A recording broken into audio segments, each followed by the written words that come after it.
Stronger together ang mga Duterte sa The Hague, Netherlands.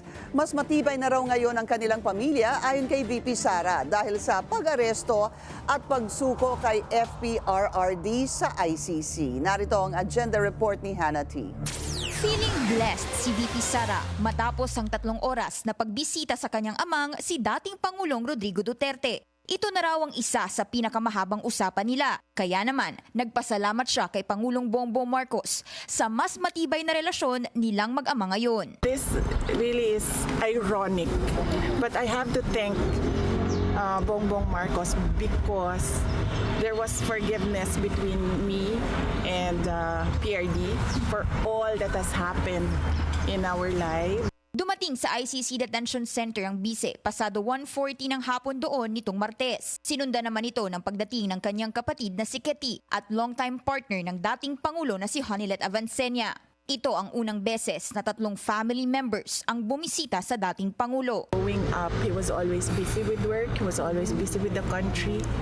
And now I have this every day with him talking about life, talking about family. Yeah. Sad lang that it has to happen inside the ICC. Pero there is a good side. Sa kabila rin daw ng mga pinagdadaanan niya ngayon, kasama ang impeachment, masaya siyang kasangga niyang kapatid na si Ketty. Sabi ko nga sa kanya, I'm happy that I have a sister kasi meron akong pagagalitan.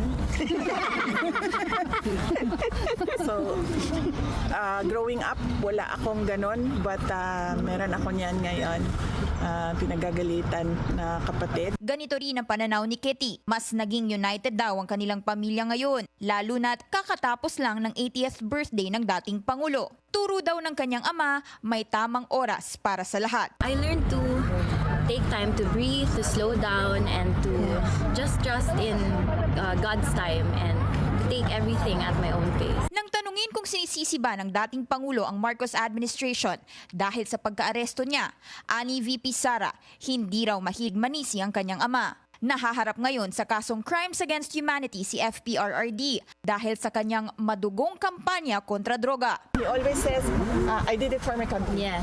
He always says.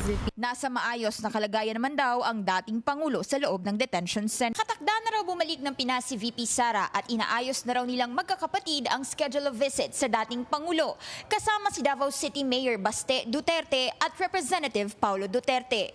Para sa agenda, Hannah T, Bilyonaryo News Channel.